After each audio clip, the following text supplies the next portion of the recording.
everybody, welcome to Jack and Cat Adventure. Today we're going to make lime curd. So you're going to start out with 3 limes, and what we're going to do is you're going to peel the skin, but you don't want to get into that white pith. So just lightly do this. You're going to put your skin into a food processor. I am only using 1 lime for the skin because it's just my preference. I find the skin still even better without the white, but I do need a little bit of it to give it that extra zest of a fresh lime. So there's our skin. We're going to put 1.5 cups of sugar in your food processor. Oh my goodness, that lime smells so good. All right, 1 cup.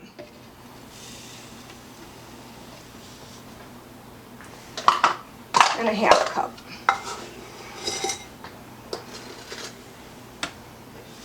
All right, now I'm going to blend this together. And what you want to do is you want to make your lime skin really, really small and make it really intertwine or combine with the sugar.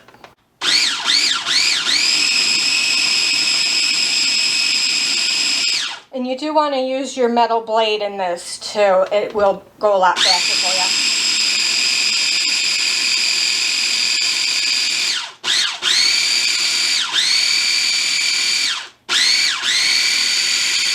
Alright, I think that looks good. Now, here's what it looks like. And it's pretty, it's very fine. Your sugar's going to be fine. That's what you want. All right, so now you're going to take your sugar, make sure, and you're going to pour it into a mixing bowl. And you're going to add 1 stick of room temperature butter.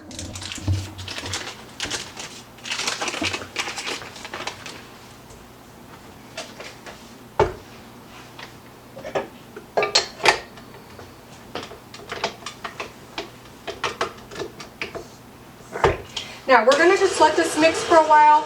We want it to come together, and we want it to be light and fluffy. So that'll take a few minutes. So let's do that. And let me explain a few things. I am using key lime juice because we got this when we went to Florida a couple months ago, and it's fabulous. So if you don't have good limes at your store, you can order this online. It's Kermit's Key West is where we got it, and they do ship.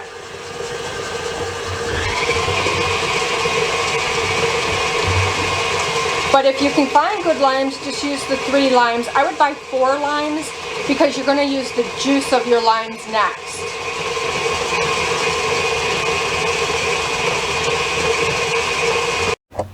Okay, so now this is what your mixture, your butter and sugar mixture is going to look like. Next, you're going to add 1 egg at a time. And you need 4 extra large eggs. We couldn't find extra large eggs, so we're using large today. So what I do is, I usually break the eggs into a bowl so we don't get shells or anything in our product.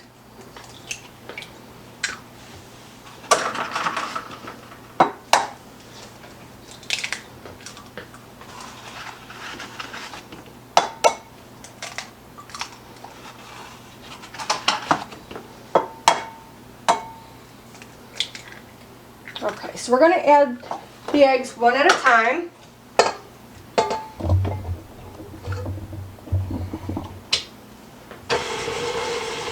And just make sure it's mixed in really well. And you'll see why. We need all these ingredients to combine together. So when we're actually going to cook this, and we want it all together so that when we start cooking it, it won't separate. So that's the secret behind the 1 egg at a time. You just want to really make sure it's beaten in there really good.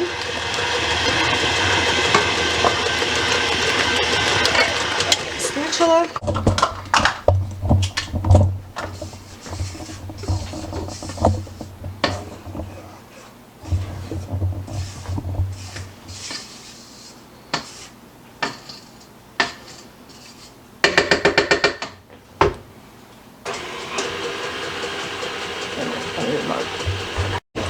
Alright, so I have all my eggs mixed in.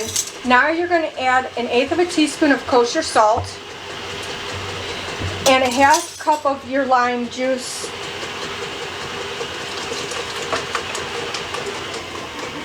Just mix that in really good.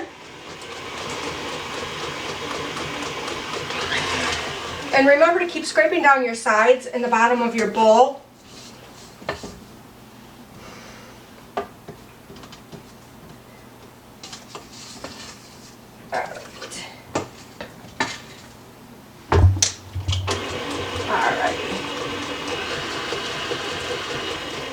Alright, so now we're going to take our pan and we're going to put our mixture in the pan.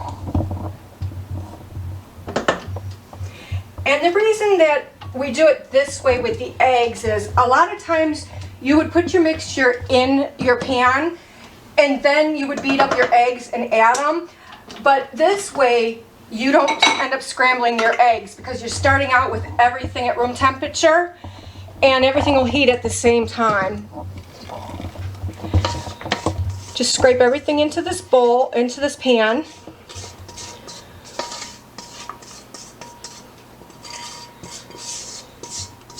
Okay. Now what you're going to do is you're going to turn this on low and you're going to stir constantly until this becomes thick.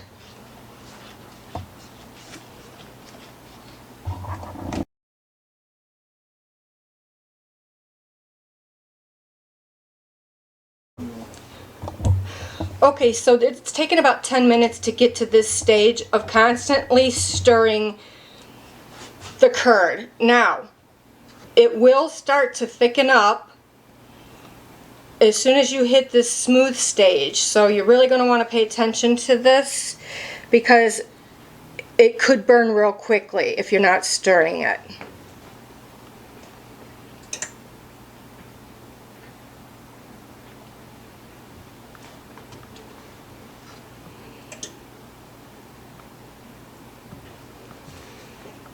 You're going to be surprised how easy curd is to make. I thought years ago that it was a little intimidating because of the eggs. But doing it this way, you do not have to worry about the eggs curdling on you, which is great, or turning to scrambled eggs is another word. And like I said, this just takes patience and time, but it's going to be really worth it. The flavor of this is outstanding, and it's really nice for spring and summer because it's very, very light and tangy. Now, if you want to do lemon curd, just switch out the limes. That's all you have to do. It's all the same process. So if you like lemon better than lime, do lemon. I've done the lemon tons and tons of times for cookies and cakes and stuff, and it's really good with a vanilla cake with vanilla buttercream. It's delicious.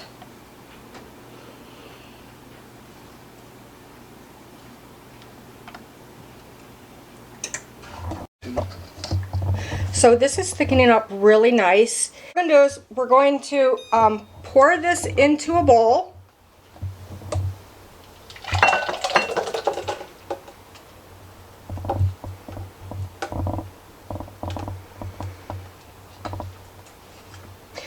And when you're doing this, just make sure you keep scraping down the bottom of your pan so it does not burn, because it will burn. It's got a lot of sugar in it, and the flavoring has sugar in it too. So now I am making this for for St. Patrick's Day dessert. So I'm going to color it green. You don't have to do this. I just want to make it look nice for the holiday.